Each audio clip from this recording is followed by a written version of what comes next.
Surat tersembunyi yang dapat mengubah sejarah monarki Inggris. Di sudut paling rahasia Istana Buckingham, tempat arsip kerajaan menyimpan sejarah berabad-abad dan rahasia keluarga, sebuah dokumen telah muncul yang keberadaannya hingga kini tidak diketahui mengancam untuk mengubah narasi tentang mahkota. Itu adalah surat disegel dan ditulis oleh Pangeran Philip, suami Ratu Elizabeth II, yang dimaksudkan untuk tetap tersembunyi hingga setelah kematiannya. Isinya, menurut sumber yang dekat dengan istana, tidak hanya mempertanyakan legitimasi anggota keluarga kerajaan tertentu, tetapi juga menetapkan dengan sangat jelas siapa yang seharusnya mewarisi pengaruh dan kekayaan pribadi Philip, dengan sengaja mengecualikan Ratu Camilla. Penemuan dokumen tersebut terjadi selama peninjauan rutin arsip kerajaan. Di antara tumpukan kertas yang terkumpul selama beberapa dekade, sebuah amplop muncul yang hanya disegel dengan lambang pribadi Pangeran Philip dan catatan tulisan tangan yang dengan jelas menyatakan, "Dibuka setelah kematian saya di hadapan penjaga segel dan ahli waris darah." Kekhususan instruksi ini segera menimbulkan kecurigaan. Sangat sedikit orang di lingkaran dalam monarki yang mengetahui keberadaannya. Bahkan Pangeran Charles dan Pangeran William, menurut beberapa sumber, tidak menyadarinya. Kesadaran Ratu Elizabeth sendiri tentang surat itu masih menjadi bahan perdebatan, meskipun persetujuannya kemudian tampaknya mengkonfirmasi bahwa ia telah diberitahu. Ketika segel akhirnya dibuka, mereka yang hadir menggambarkan suasana sebagai mencekik, tegang, hampir tak tertahankan. Surat itu tidak berisi hiasan diplomatik atau bahasa kode. Itu langsung, tegas, instruksi pribadi dengan implikasi politik yang mendalam. Nadanya tegas. Surat itu mengecam motivasi yang bertentangan di dalam keluarga yang, menurut Philip, mengancam kejelasan dan stabilitas mahkota. Peringatan itu tidak sentimental atau ritualistik. Itu strategis dan mendesak. Dokumen itu mencakup klausul hukum yang, jika diterapkan, akan secara permanen memblokir pengaruh anggota keluarga tertentu dan memperkuat perlindungan strategis di sekitar Catherine, Putri Wales, menempatkan Pangeran George Muda dalam peran sentral dalam garis suksesi dan konsolidasi stabilitas monarki.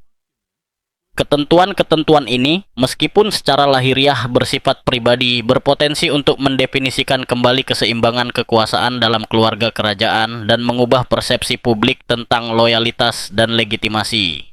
Aspek keuangan sama pentingnya. Kekayaan pribadi Philip yang dikumpulkan selama bertahun-tahun dan sengaja dipisahkan dari rekening kerajaan, dipercayakan seluruhnya kepada Catherine. Surat itu secara khusus menyebutkan bahwa Camilla, permaisuri, secara eksplisit dikecualikan dari warisan ini. Bagi mereka yang menyaksikan pembacaan dokumen tersebut, seolah-olah pengaruh mendiang pangeran diproyeksikan dari alam baka untuk memberikan kendali akhir atas institusi itu sendiri. Seorang anggota staf yang berbicara dengan syarat anonim menggambarkan momen itu sebagai kekuatan yang menjangkau sejarah dan menopang monarki dari luar waktu. Alasan dibalik keputusan Philip tampaknya terkait dengan rasa tanggung jawab yang mendalam terhadap kerajaan. Selama tahun-tahun terakhirnya, pangeran menyaksikan meningkatnya ketegangan internal. Dua visi yang berlawanan untuk monarki mulai menguat.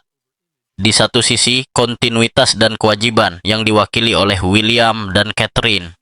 Di sisi lain, ada jalan yang menurut Philip ambigu dan berpotensi menggoyahkan. Suratnya bukanlah tindakan impulsif, melainkan upaya yang diperhitungkan untuk memastikan kelangsungan institusi dalam menghadapi pengaruh yang dianggapnya berbahaya. Bobot keputusan-keputusan ini juga tercermin dalam karya filantropi yang dipromosikannya selama tahun-tahun terakhirnya.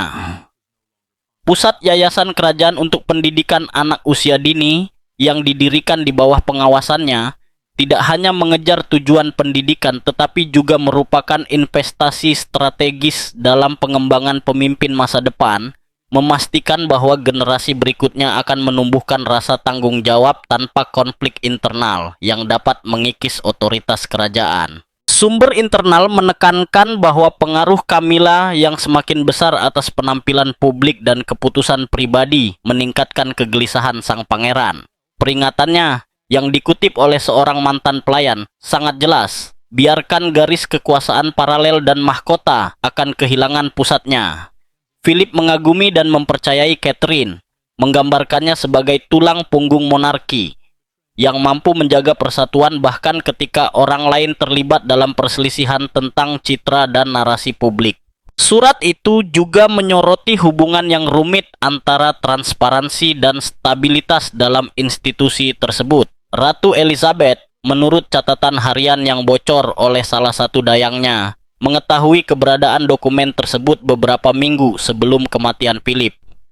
Ia memahami implikasinya dan memilih untuk tetap diam, mungkin karena menghormati suaminya, mungkin untuk menghindari keruntuhan institusional. Namun, pilihan ini meninggalkan beban kerahasiaan yang tetap bersamanya hingga kematiannya. Munculnya dokumen ini telah menimbulkan kekhawatiran di kalangan penasihat kerajaan dan spesialis protokol.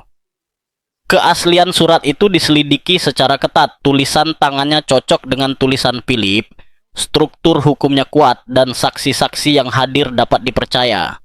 Setiap konfirmasi alih-alih meredakan ketegangan, justru memicu krisis tingkat kedua.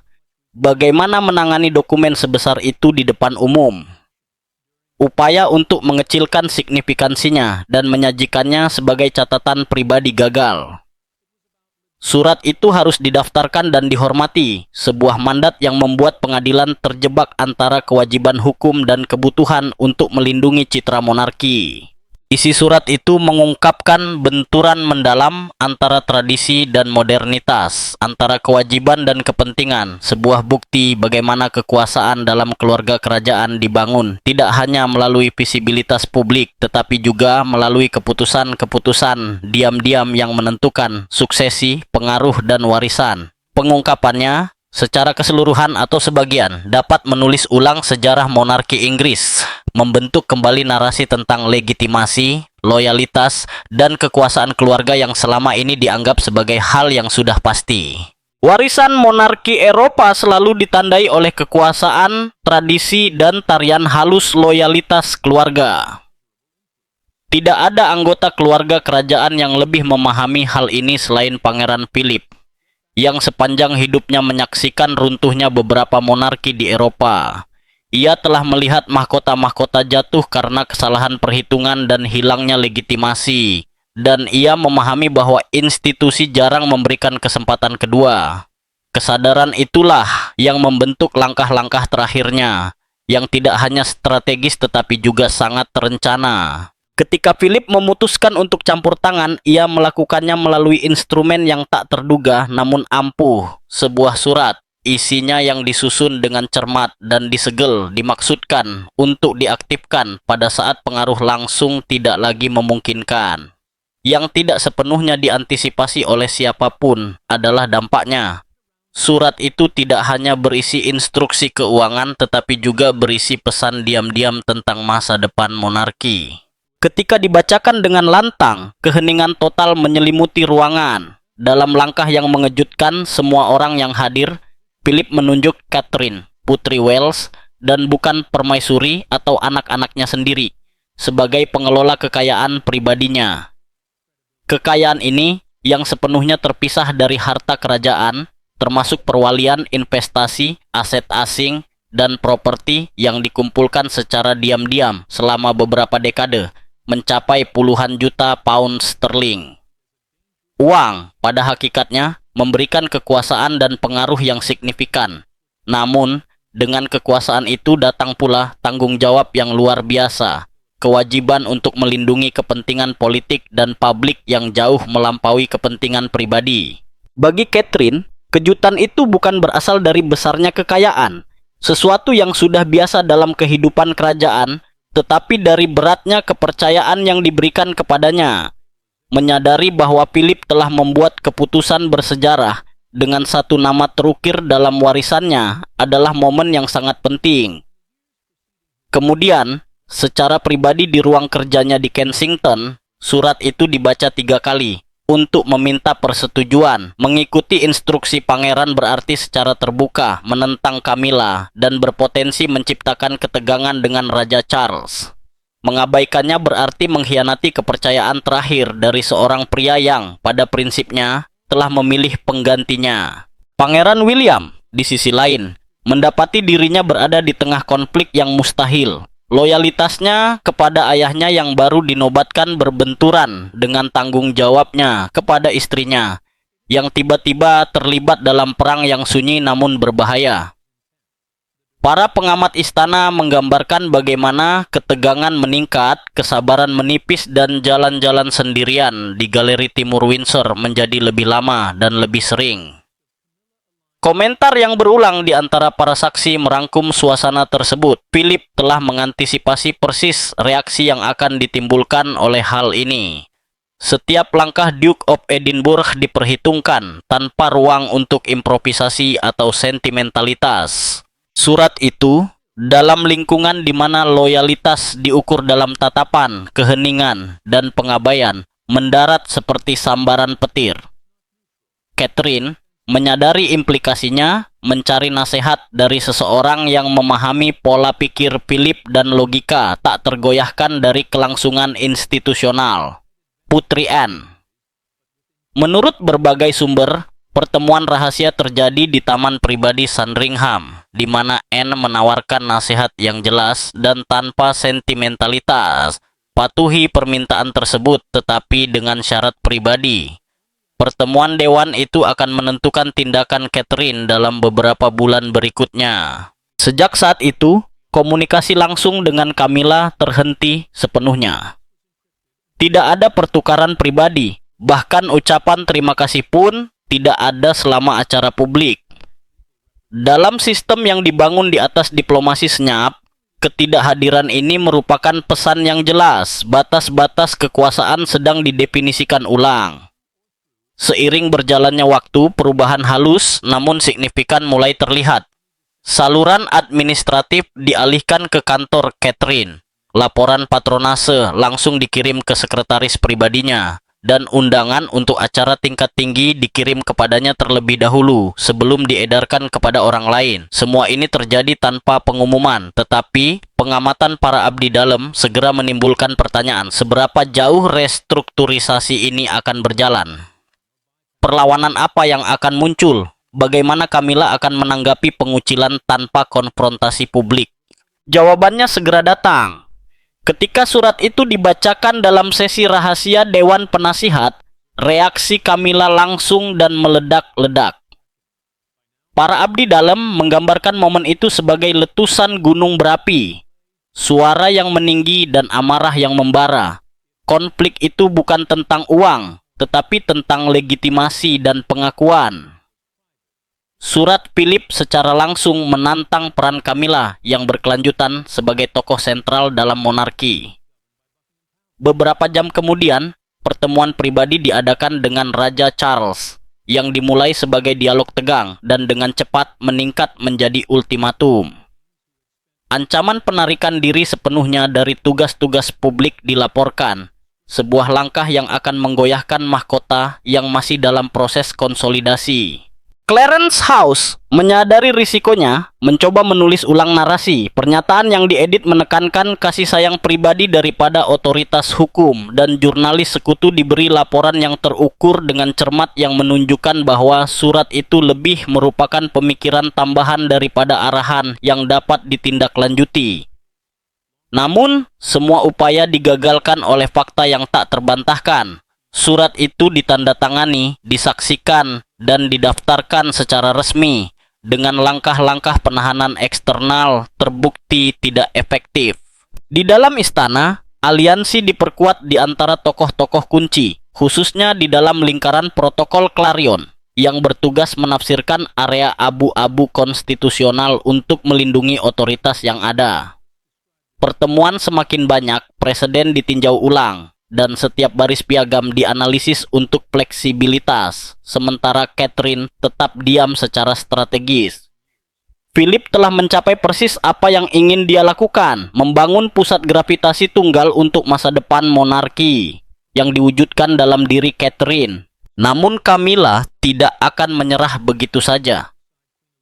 Tanggapan terkoordinasi pertamanya datang secara pribadi di Highgrove, di mana dia menuntut audit penuh atas dukungan kerajaan bersama di bawah pengaruh Catherine. Tujuannya jelas, untuk mengkalibrasi ulang otoritas, merebut kembali wilayah yang hilang, dan menegaskan kembali kendalinya sebelum dinamika baru itu berlaku. Perubahan yang terjadi kemudian bersifat halus, prosedural, dan tampaknya dapat dibenarkan, tetapi polanya jelas. Dua badan amal yang terkait dengan Philip dialihkan di bawah pengawasan Camilla, sementara inisiatif pendidikan yang terkait dengan Catherine ditangguhkan untuk peninjauan struktural. Kemudian niatnya menjadi jelas ketika dia memulai proses untuk secara resmi mengintegrasikan putranya, Tom Parker Bowles, ke dalam peran yang dekat dengan istana di bawah panji modernisasi dan peningkatan jangkauan publik. Pesan itu jelas, pengaruh tidak akan dialihkan ke keluarganya tanpa perlawanan. Laporan istana juga menunjukkan bahwa kantor Camilla menghubungi kepala arsip kerajaan yang telah mengizinkan pelepasan dan pendaftaran surat Philip. Bahasa yang digunakan, menurut salah satu sumber, menimbulkan kekhawatiran tentang kebocoran keamanan dan loyalitas internal. Perebutan pengaruh yang diatur dengan cermat oleh Philip menjadi permainan kekuasaan yang senyap namun kejam, di mana setiap langkah memiliki konsekuensi yang luas. Istana Buckingham, panggung bagi protokol upacara dan rahasia keluarga selama berabad-abad, telah menyaksikan drama senyap yang terjalin dengan kebijaksanaan dan strategi hukum seakurat rencana militer manapun. Semuanya dimulai dengan dokumen yang tampaknya tidak berbahaya, sebuah surat dari Pangeran Philip yang isinya, ketika diungkapkan, memicu reaksi internal yang belum pernah terjadi sebelumnya. Pembentukan kelompok kecil yang bertugas melindungi kepentingan Putri Catherine dan memastikan bahwa visi akhir Philip untuk takhta tidak dikompromikan. Menurut sumber internal, implikasi surat itu tidak memerlukan terjemahan. Setiap pembaca memahami pesannya. Penjaga segel kerajaan, seorang loyalis lama, baik kepada Ratu Elizabeth II maupun Pangeran Philip, menolak untuk menyerah pada tekanan. Kepatuhan ditolak, tetapi pesannya jelas. Penentangan akan membawa konsekuensi. Sementara Camilla mengkonsolidasikan sekutu dan mempersiapkan langkah-langkah strategis, kekuatan lain mulai terbentuk secara diam-diam di dalam istana dengan sengaja dan hati-hati di sekitar tokoh yang telah dipilih Philip. Tidak semua orang mendukung reaksi langsung, tetapi dalam pertemuan rahasia dengan kehati-hatian layaknya pengarahan intelijen, sebuah aliansi yang erat dibentuk, yang kemudian dikenal di koridor Istana Buckingham sebagai 4 orang dalam.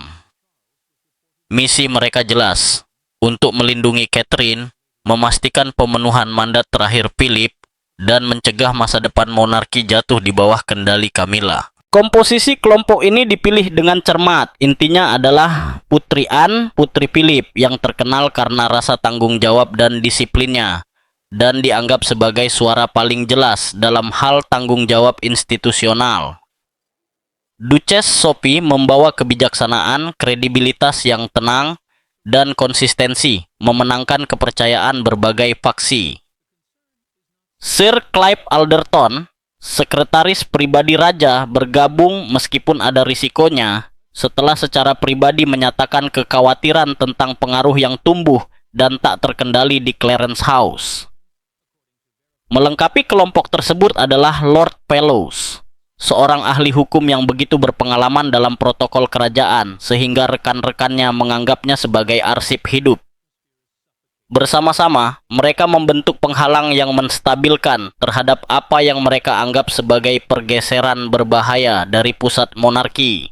Pertemuan pertama diatur di Sandringham, di bawah protokol keamanan yang ketat. Bahkan, staf rumah tangga sengaja tidak diberitahu tentang tujuan, waktu, dan peserta. Ini bukanlah intrik dramatis, tetapi operasi penahanan. Untuk memeriksa surat Philip baris demi baris, menilai otoritas hukumnya, waktunya, subteksnya, dan potensi konsekuensinya. Fragmen catatan yang dibuang yang ditemukan kemudian mencerminkan nada yang mendesak namun terkendali. Satu frasa terus diulang, ini bukan pemberontakan, ini pelestarian. Perbedaan itu sangat penting. Keempatnya tidak berusaha untuk melemahkan otoritas. Mereka melihat diri mereka sebagai respons kekebalan monarki terhadap potensi destabilisasi internal. Lord Fellows segera mengangkat kekhawatiran hukum. Jika kekayaan pribadi Philip akan sepenuhnya dan tanpa sengketa beralih ke Catherine, strukturnya harus kebal terhadap tantangan apapun. Hukum perwalian, hambatan yurisdiksi, dan pemisahan aset diperiksa. Setiap kemungkinan kerentanan harus ditutup.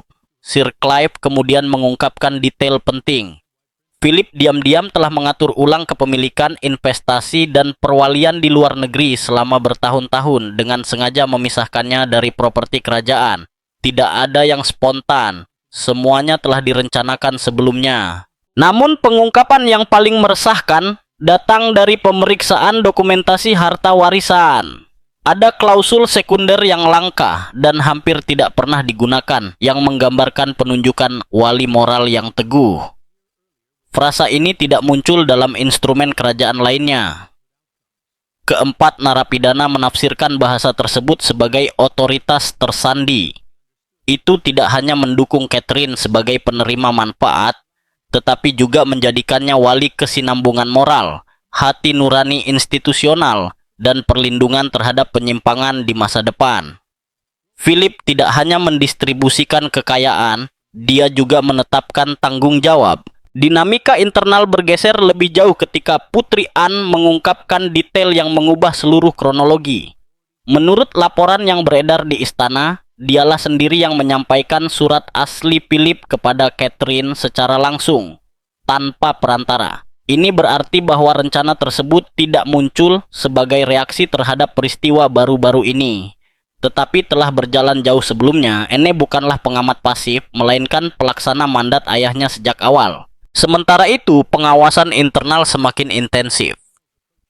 Kelompok lain yang secara informal dikenal sebagai lingkaran Clarion memantau pergerakan dan pertemuan. Kelompok ini terdiri dari loyalis Camilla dan kaum tradisionalis, para ahli dalam interpretasi konstitusional yang mendukung konsolidasi kekuasaan yang ada. Dengan demikian, dua kekuatan beroperasi dalam lembaga yang sama di bawah asumsi yang berlawanan tentang legitimasi. Satu mencari konsolidasi, yang lain keberlanjutan. Pertikaian administratif kecil terjadi, dan pendapat hukum yang bertentangan beredar. Undangan untuk pertemuan sengaja ditumpang tindihkan, jadwal patronase diatur ulang, dan meskipun tidak ada ledakan publik, tekanan internal terus meningkat. Yang semakin jelas adalah bahwa tindakan terakhir Philip telah memicu lebih dari sekadar perselisihan warisan. Tindakan itu telah memicu perhitungan internal tentang apa yang seharusnya dilindungi oleh monarki. Keempat tahanan itu memahami bahwa waktu bukanlah netral.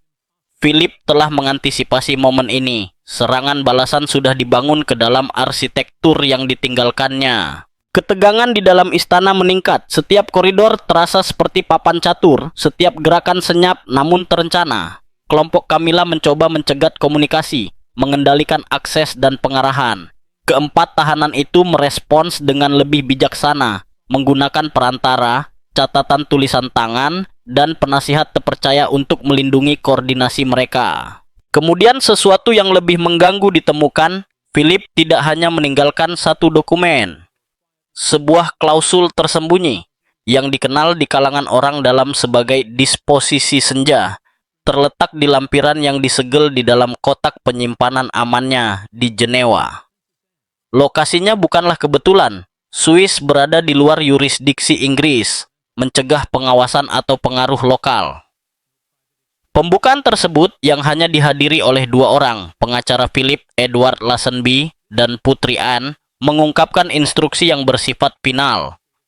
Tidak ada aset, baik material maupun simbolis, institusional maupun pribadi, yang dapat dialihkan kepada seorang selir tanpa garis keturunan kerajaan. Kata-katanya tepat dan tidak ambigu. Camilla dan setiap keturunan atau tanggungan dalam garis keturunannya dikecualikan tidak hanya dari kekayaan Philip, tetapi juga dari setiap struktur, perwalian, atau warisan yang terkait dengan namanya. Ini bukan pembatasan, ini adalah pemisahan total. Ketentuan yang bersifat sementara ini berfungsi sebagai pengaman, melindungi warisan institusional dari tokoh-tokoh yang tidak terkait dengan suksesi kerajaan. Secara hukum, hal itu tidak dapat dipertanyakan. Secara politik, hal itu sangat menghancurkan. Kemudian terjadilah manuver Catherine. Manuver ini tidak dilakukan dengan amarah atau kemeriahan, melainkan secara diam-diam dan strategis.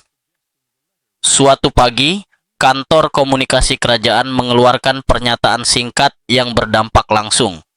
Pernyataan itu mengumumkan pembentukan Philip Stewardship Trust, sebuah badan perwalian swasta, independen, dan otonom secara hukum. Tujuannya adalah untuk melestarikan nilai-nilai yang diperjuangkan Philip sepanjang hidupnya. Pelayanan, kewajiban, ketahanan, dan kesederhanaan. Yang terpenting, badan perwalian ini tidak akan berada di bawah kendali Istana Buckingham, tetapi akan beroperasi secara otonom dan bertanggung jawab langsung kepada publik. Dalam sekejap, warisan Philip dialihkan melampaui perebutan kekuasaan internal. Catherine menolak warisan langsung apapun, tidak ada klaim pribadi atau akumulasi kekayaan. Sebaliknya, para wali amanat yang diakui karena kemandirian, integritas, dan loyalitas mereka terhadap misi, bukan terhadap monarki, diangkat. Tim hukum yang telah menghabiskan waktu berminggu-minggu menganalisis klausul penghentian kekuasaan mendapati diri mereka sepenuhnya terpinggirkan. Manuver ini sangat merusak dalam hal pembatasannya. Catherine menghormati niat Philip tanpa tampak mengambil keuntungan, menggunakan otoritas tanpa perlu kepemilikan, kekuasaan dialihkan tanpa konfrontasi, kekayaan dilindungi, warisan diamankan, dan konflik internal keluarga dinetralisir dengan menghilangkan hadiah dari persamaan. Bagi pengamat berpengalaman, pesannya jelas. Medan permainan telah bergeser. Philip telah menyiapkan panggung, dan Catherine telah menyelesaikan permainan. Pertanyaan yang sekarang muncul tak terhindarkan. Apa yang akan terjadi selanjutnya? Warisan ditempatkan di luar jangkauan, dan dengan merestrukturisasinya melalui badan independen, Catherine sepenuhnya mengecualikan Camilla. Akses diblokir dengan sengaja. Manuver itu tepat, senyap, dan tidak dapat dibatalkan. Otoritas tidak direbut, melainkan dialihkan. Perubahan ini melampaui keuangan dan gelar. Beberapa dukungan terpenting Philip secara diam-diam dialihkan. Afiliasi militernya, inisiatif lingkungan yang telah lama ada, dan bahkan penghargaan Duke of Edinburgh dialihkan dari anggota senior tradisional keluarga kerajaan. Sebaliknya, perwalian mulai bergeser ke generasi berikutnya. Pangeran George, Putri Charlotte, dan Lady Louise Windsor. Itu tidak diumumkan sebagai pengalihan kekuasaan, tetapi berfungsi sebagai pengalihan kekuasaan. Pengalihan ini membentuk rencana suksesi yang tenang, tanpa debat, tanpa konferensi pers, tanpa seruan emosional. Warisan tersebut diposisikan ulang melalui tindakan. Kenangan Philip tidak dipulihkan atau direhabilitasi, melainkan diproyeksikan ke masa depan, berlandaskan pada masa muda, kontinuitas, dan waktu. Pesannya jelas, masa depan lebih penting daripada konflik saat ini. Reaksi publik sangat cepat. Dukungan terhadap Catherine mencapai tingkat yang belum pernah terlihat sejak tahun-tahun awal Putri Diana. Editorial menggambarkannya sebagai suara hati mahkota. Analis mengkarakterisasi langkah tersebut sebagai penstabilan daripada perpecahan. Di media sosial, momen tersebut dilabeli sebagai penobatan diam-diam. Bukan penobatan gelar, tetapi penobatan otoritas. Pada saat yang sama, citra publik Camilla semakin memburuk. Melemah akibat pengungkapan seputar surat Philip, citranya dikaitkan dengan perpecahan internal. Untuk pertama kalinya dalam beberapa tahun, jajak pendapat mencerminkan kontras yang mencolok. Catherine mewakili kontinuitas dan moderasi, Camilla, perpecahan dan perselisihan. Spekulasi tersebut berakhir dengan munculnya rekaman yang belum pernah dilihat sebelumnya. sebuah segmen arsip dari film dokumenter BBC yang belum pernah dirilis sebelumnya, menunjukkan William menggambarkan Philip sebagai pria luar biasa dari generasi yang luar biasa. Rekaman tersebut, yang ditahan selama bertahun-tahun, menunjukkan dia bersama Ratu Elizabeth berbicara terus terang tentang anggota keluarga yang lebih muda. Ketika ditanya siapa yang benar-benar memahami kewajiban, Philip berhenti sejenak, tersenyum tipis, dan menjawab singkat, "Catherine." Pernyataan itu singkat, lugas, dan tidak ambigu, dan disiarkan secara global, tepat pada saat yang tepat. Para pejabat istana tidak memberikan penjelasan. Dihadapkan dengan kepastian hukum dan dukungan publik yang luar biasa, Istana Buckingham mengeluarkan pernyataan yang disusun dengan hati-hati, secara resmi mengakui Catherine sebagai wali amanat dari kegiatan amal pribadi Philip. Menurut sumber internal, Raja Charles tidak keberatan. Ketenangan kembali ke istana, tetapi keseimbangan telah berubah selamanya. Kemudian sebuah suara tak terduga muncul. Selama acara publik di Wales, dengan kamera dan jurnalis hadir, Pangeran George muda ditanya apa yang ingin ia cita-citakan ketika dewasa.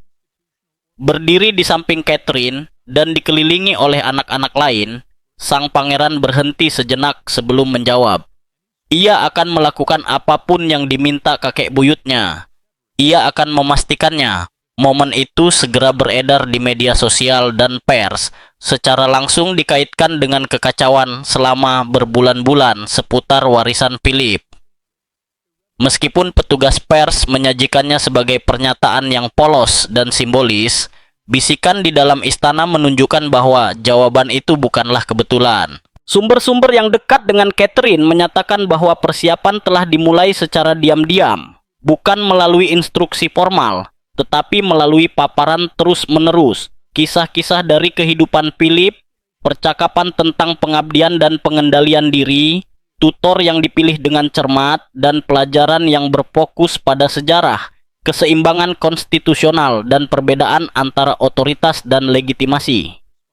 Tujuannya bukanlah untuk mendidik seorang penguasa, tetapi untuk membentuk pemahamannya.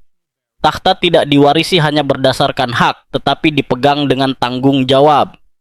Bahwa memiliki kekuasaan dan pantas mendapatkannya bukanlah hal yang sama, dan bahwa kewajiban menuntut keheningan sebanyak ucapan. Tak lama kemudian, muncul desas-desus lain.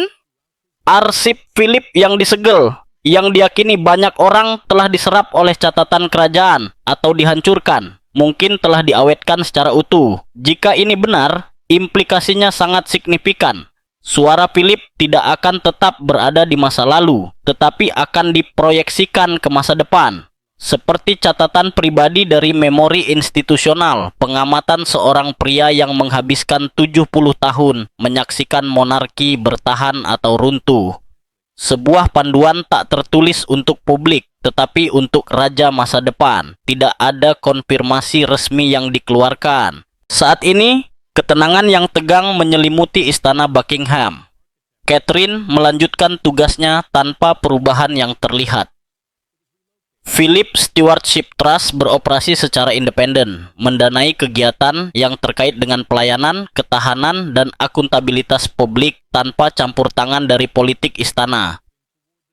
Misinya tetap teguh. Camilla memenuhi peran formalnya sebagai permaisuri dalam fungsi-fungsi resmi. Protokol dipatuhi, tetapi para pengamat mencatat kurangnya kehangatan antara dia dan Catherine. Tidak ada rekonsiliasi, dan narasi persatuan juga tidak dipromosikan. Keheningan telah menggantikan konflik. Raja Charles mempertahankan netralitas publik, menghindari eskalasi, tetapi dengan beban yang jelas. Terjebak di antara rencana akhir ayahnya dan posisi istrinya, pilihannya lebih mengutamakan stabilitas daripada penyelesaian. Dalam jangka panjang, surat Philip memenuhi tujuannya. Surat itu memaksa kejelasan dan mengakhiri ambiguitas selama bertahun-tahun. Monarki harus menghadapi pertanyaan tentang identitas, arah, dan keberlanjutannya yang telah ditunda. Masa depan mahkota bergeser dari manajemen citra ke prinsip-prinsip. Tanggung jawab tidak jatuh ke komite atau penasihat, tetapi kepada sosok yang tidak mencari kekuasaan maupun menghindari tugas. Penerimaan datang dengan tenang, tanpa gembar-gembor, dan otoritas dikonsolidasikan secara organik. Inilah yang dihargai dan diakui Philip. Warisan tidak hanya dipercayakan pada garis keturunan, tetapi pada pengendalian diri dan disiplin.